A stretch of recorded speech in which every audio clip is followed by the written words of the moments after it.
do a little introductory talk about one way that we can use SMT solvers to work with and analyze programs, and also kind of show off why OCaml is a particularly good language for writing this sort of thing.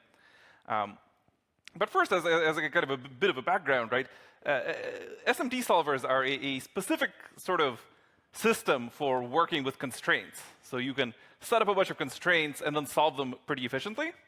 So, one of those common examples of constraints is something like a Sudoku puzzle, where you can imagine solving it by trying different things, going back, and eventually finding a solution or finding that it doesn't work. But the nice thing with SMT solvers is that they are very well optimized and very effective at solving some pretty large-scale constraint problems, and in particular, the sort of constraint problems that we get when we try to do things like, find bugs or verify code. And then they're also used in a bunch of other applications. So I'll be going through one way of using SMT solvers, but you can also use them for everything from, fancy type features like refinement types, or improving error messages and improving type inference error messages in OCaml. So there's a large number of different applications. So SMT, by the way, stands for Satisfiability Modulo Theories.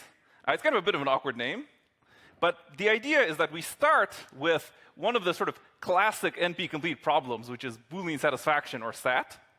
And this is the problem that sort of just captures the essence of constraint programming.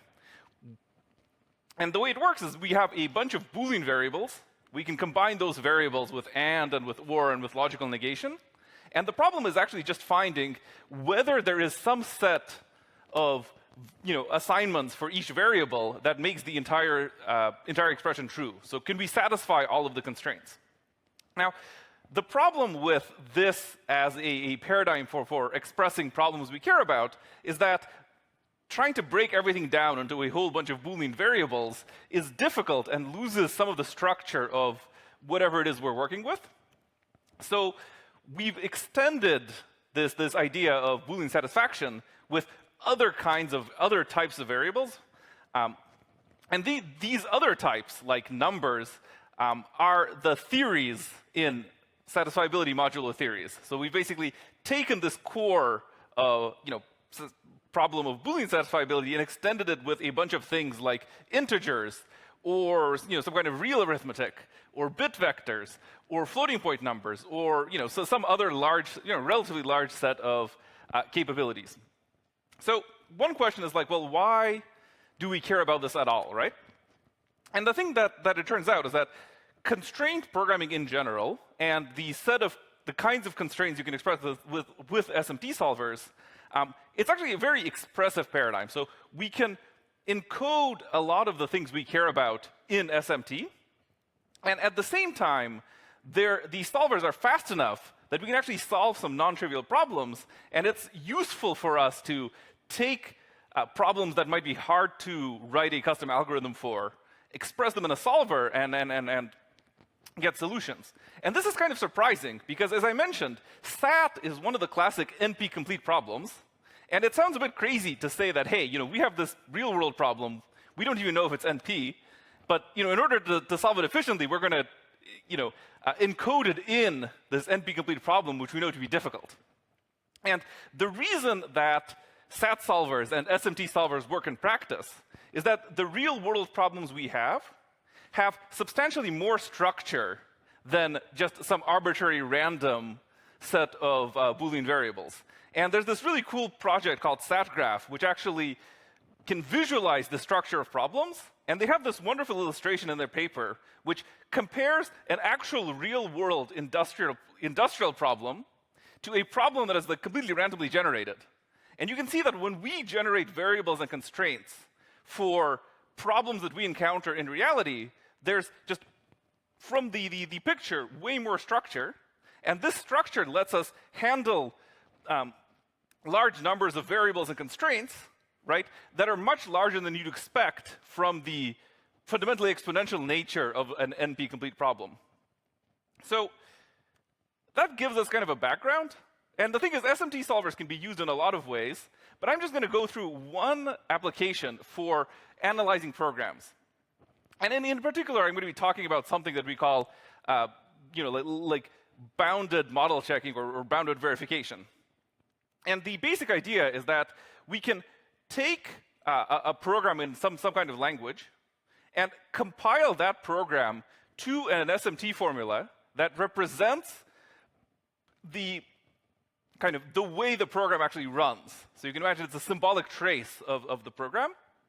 And then once we have this formula, we're going to have a bunch of variables, some of which represent the inputs, some of which represent the outputs, and some of which represent the intermediate states during a trace.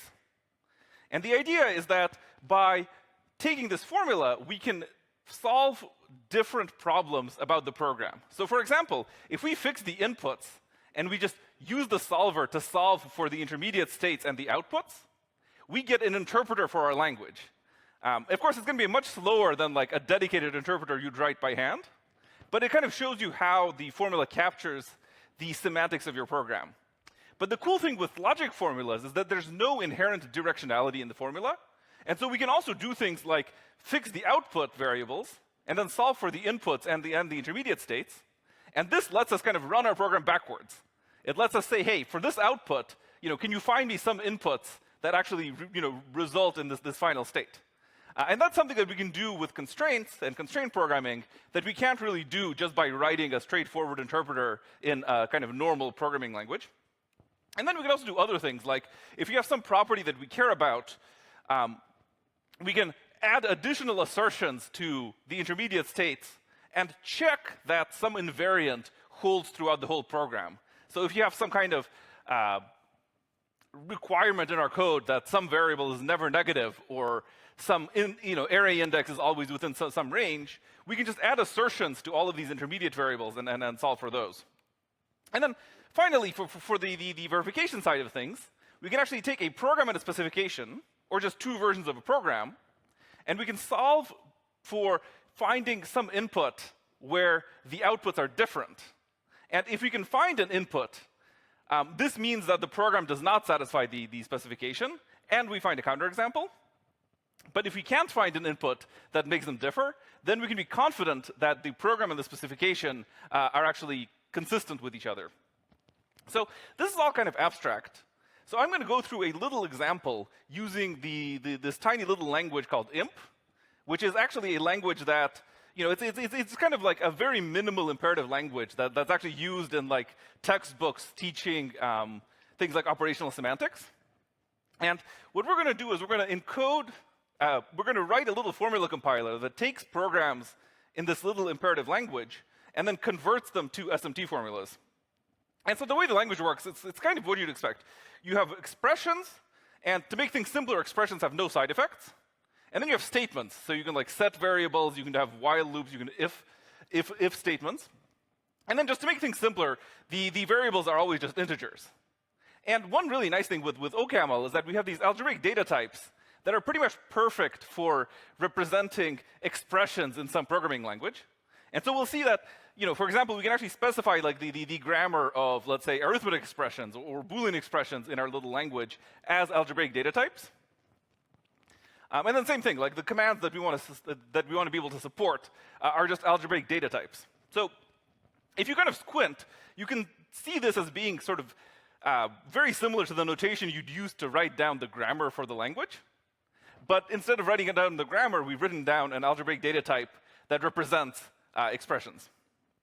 And then the thing that makes this a really good foundation for using an SMT solver to work with the language is that the shape of the code and the way we write the code to compile to SMT is going to look very similar to the way we would just like naively interpret this language. And OCaml in particular, so I guess I should say the Z3 SMT solver is probably the most commonly used SMT solver, just because it is both very capable and also has very good performance, and it's also available under an MIT license. And OCaml actually has, like the Z3 project has official OCaml bindings. And then also, as a bonus, there's a higher level library that I use to simplify some of the code called SMT ML. So one of the reasons you might want to use OCaml here is just because it happens to be very well supported for working with Z3 specifically. But in general, we're going to step through an example for converting an IMP program to an SMT formula. And we're going to see first how this works in principle, and then what it looks like in OCaml. So the general idea with this approach is that we start by getting rid of functions just by inlining the function definition right into our code. And then we get rid of loops, because we can't deal with loops in general, right? We'd run into the halting problem, we can't analyze them. So for this specific approach that I'm talking about, the way we solve for loops is we just unroll them to some arbitrary bound, and then just add an assertion at the end that says, hey, the loop ran for too long, we're going to give up. We're going to, like the bound was violated. And this is a little bit arbitrary, but this is kind of what lets us do non-trivial analysis without having to do something complicated to deal with, potentially unbounded runtime. And so yeah, inlining, the idea is that if you have a function call, right? When you're doing the analysis, you can always just take the function body, take the arguments, and just paste them in. And as long as you generate fresh variables and you don't have any shadowing issues, you should be totally fine. And then for loops, again, we start with a loop, and then we just turn the loop into a bunch of nested if statements. So when we get to actually generating the SMT formulas, we're not going to worry about generating a special formula for a loop. We're just going to assume that everything gets unrolled into these if statements. And then the final step is something called SSA, or I guess single static assignment. And the idea there is that we want some way to represent how variables mutate and how the state mutates over time. And to make this explicit, we're actually going to rewrite the program so that we never change a variable in place. And we're going to do this by just creating new variables each time something happens. So instead of saying, hey, we started with x being 10, and then later on x becomes x plus a, we're going to be explicitly say we start with x0 being 10, and then when we go to change x, we're going to create a new variable called x1 that we define to be equal to x0 plus something. And a good way, this is an intermediate form that's used a lot in various kinds of analysis and also in compilers, because it just sort of makes the dependencies and the way that variables mutate, very explicit, and then lets us model that directly. And then the one tricky thing here is, how we deal with if statements. And basically, the way we deal with it is we just add a new construct that, traditionally it's written as a phi function or phi function, which basically just says, hey, x3 here is going to be the corresponding value, either x1 or x2, for whichever branch was actually taken. And we'll see later that this happens to be a very good fit for generating SMT formulas. Now, the thing that makes it really nice to generate these formulas in OCaml is that the shape of the code and the way we write the code for the formula compiler looks really similar to the way you would just write the kind of most naive, most direct interpreter for the language. So for example, if you're going to write an interpreter for this toy imperative language that I started with, you'd probably have a few different functions, one to evaluate arithmetic expressions, one to evaluate Booleans, and one to actually run commands.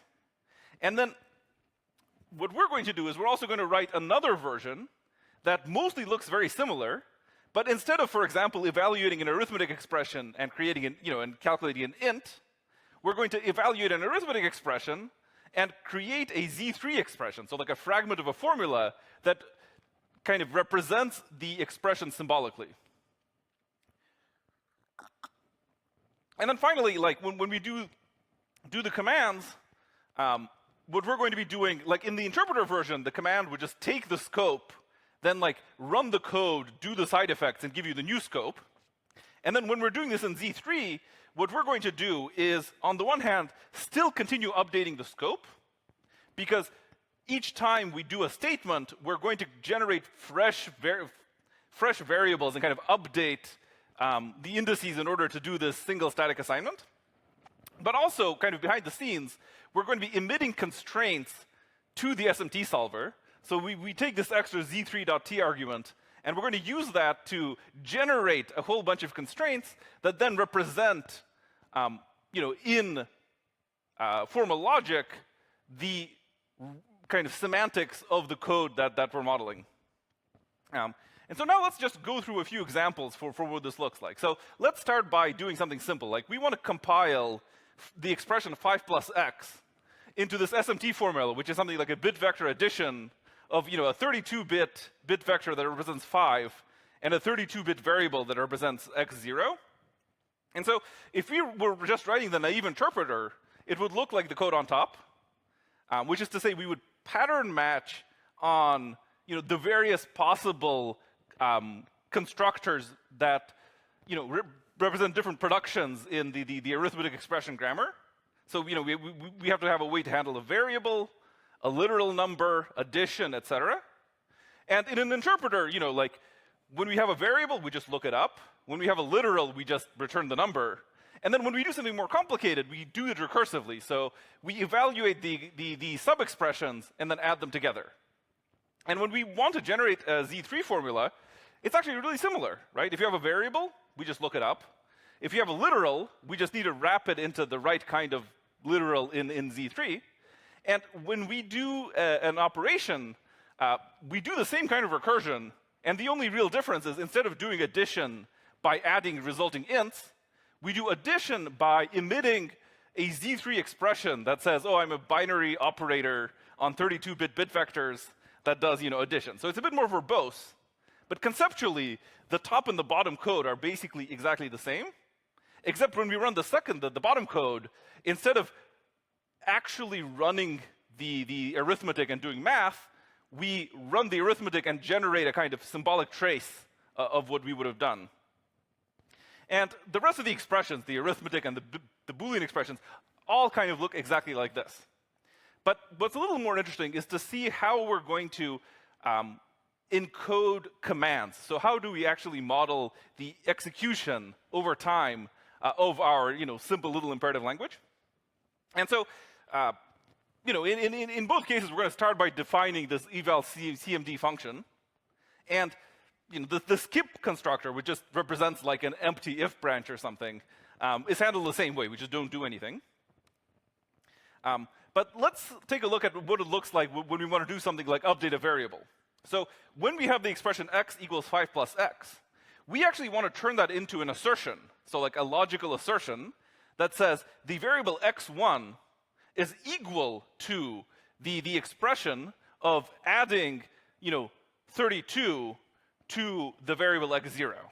So what we've done here is a kind of the symbolic arithmetic expression compilation that we saw earlier, and we've combined it with this SSA form. We've generated a fresh variable for x, and we've tied the two logical variables, x0 and x1. We've made the dependency over time explicit just by creating a logical assertion.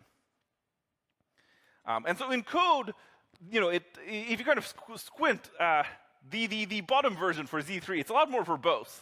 But if you squint a little bit, it really is just doing the same thing. And the only really big difference is that, well, we have to generate a fresh variable. And then we have to generate this assertion and sort of emit the assertion to the solver to kind of record the fact that we, want to reason about this statement.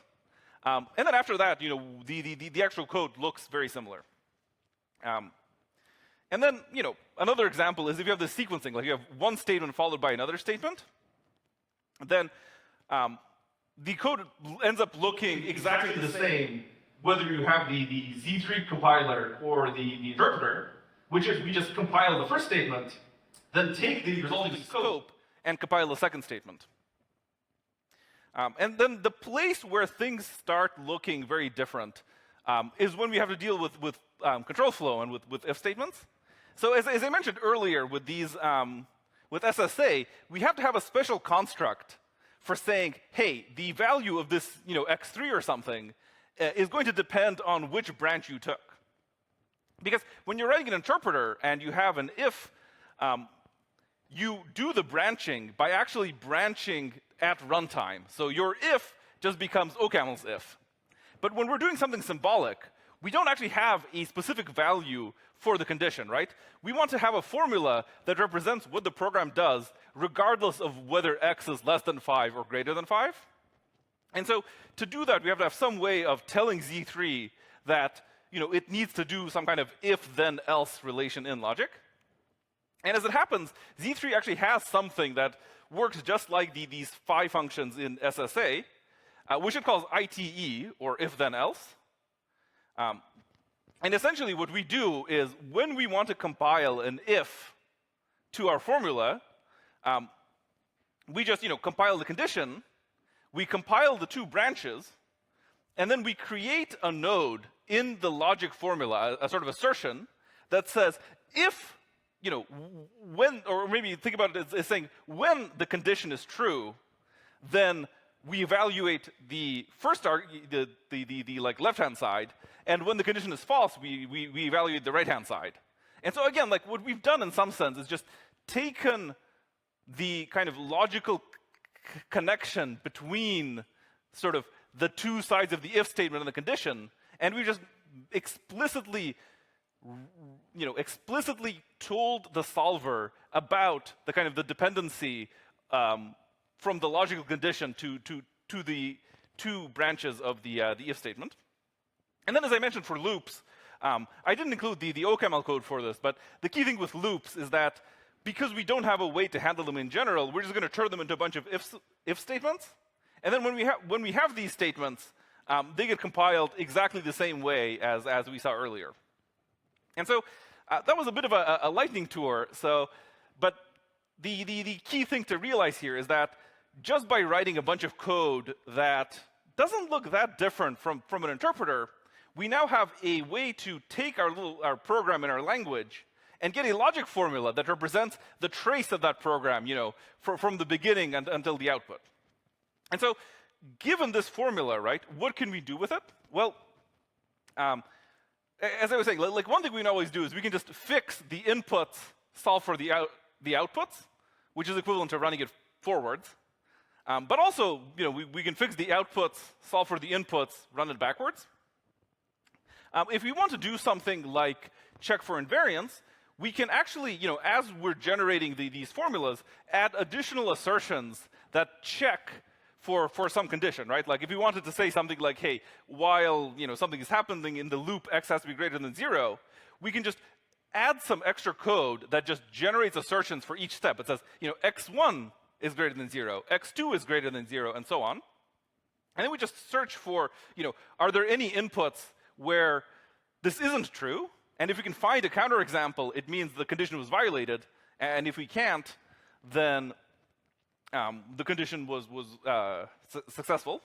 And same thing, like if you have two versions of a function, we can generate a bunch of two completely separate formulas. And then we can add one more condition where we can say, hey, the outputs of the first formula are not equal to the outputs of the second formula. And the trick here is by saying kind of that the two functions don't match up, we can search for some input which actually makes this true. And if the solver can find a counterexample, it means that the two functions, or the function and the specification, are different. And when we find when we fail to verify something, we actually get a specific witness, like a counterexample, like an actual input that makes them different.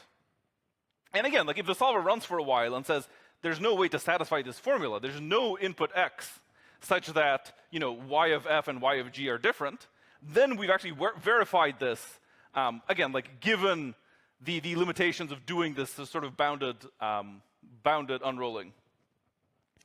And one really neat thing is that because we get a counterexample each time we run this verification, we can actually use this approach to do program synthesis. And the way we do this is we generate a candidate program. We build a formula that for the SMT solver to find a program that, given some input, gives us some output. Then we verify it. And because chances are the first single input-output pair we have is not sufficient to specify the program, we get a counterexample. And then we go back and we synthesize a new program. But now we use the counterexample as an additional constraint.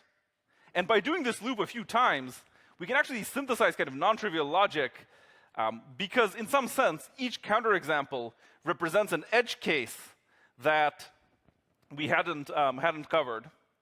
And then I think the approach that I outlined here is just one of the ways you can use SMT solvers to work with programming languages. And in particular, for this specific approach, it's much easier to do this for DSLs or for programs that you can easily express in some kind of intermediate form with a small set of operators. And I figured, I just kind of point to a few examples for folks who might be interested. So one of these examples that I think is actually really neat is this project called Super, which basically implemented kind of the exact sort of formula compiler I talked about, except it did it for, like, as far as I know, all of LLVM IR. So it's actually pretty big. But apparently this actually works well enough to be useful, which is, honestly, to me, it's kind of wild, because I think it's just a massive amount of work to do this for something as big as LLVM IR. But instead, I think a much easier place to apply this is if you have some kind of target, or some kind of little virtual machine, or some kind of embedded CPU with a relatively small number of instructions. Because at that point, it becomes actually easier to write this kind of SMT compiler than it is to write a traditional compiler for your weird architecture. So the project where I learned some of these techniques was doing this for this really weird low-power fourth chip, where, again, it was much easier to use an SMT solver to do low-level optimizations than to write those low-level optimizations by hand. And then I think another fun example, which I think is cool, is doing the same thing but in space, where, again, like for spacecraft, they have some kinds of very niche embedded chips, which are relatively simple, and then they really want the programs running on those chips to have, to be provably correct, because when you actually launch a probe into space, you can't easily go back and debug it or fix it. And so, again, the reason that this approach works well, though, for something like this is because the target architecture is much, much simpler than something like LLVM IR or x86. And so this makes the effort of doing this a lot easier. So I think the main takeaway here, I should say, is that SMT solvers are a kind of, I think, somewhat underused tool for dealing with problems that might have some kind of complex logic and conditionals. And for a lot of things, being able to write your code using constraints is actually easier than writing some kind of bespoke algorithm to solve your immediate problem. And on the flip side, it's still fast enough to be viable for a lot of applications. And in particular, I would really consider reaching for an SMT solver, or at least using an SMT solver as a starting point, when I have a problem that can be expressed as like a DSL, or as some kind of little instruction set with a relatively small number of simple operations. Just because this makes everything that I talked about a lot easier to implement and test and use. Cool. Yeah, and so and then I guess the final thing I should say is that often with SMT solvers, while they're pretty fast, they're usually not quite as fast as a dedicated algorithm for like searching or optimizing any specific problem. But the two advantages is that it's usually much faster to get started by generating some SMT constraints and solving them than by writing a bespoke algorithm. And the other big advantage is that when you have an SMT, when you're using an SMT solver, adding new kinds of constraints is usually just a matter of adding those constraints to the formula.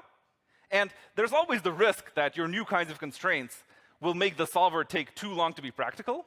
But at the very least, it's pretty easy to go and try, dealing with new kinds of constraints or new sort of business rules. Whereas if you start out with a bespoke algorithm, it's often possible to do really well in some kind of constrained and simple situation, but then have to rewrite the algorithm from scratch when your business partners or reality comes back and asks you to do something that didn't fit with your kind of initial model. So yeah, so hopefully this kind of high-level introduction at least gave you enough pointers to get started and have a feel for when it's worth using one of these tools, which I think is really just surprisingly unknown in industry. Cool. So that's it for me. Thank you.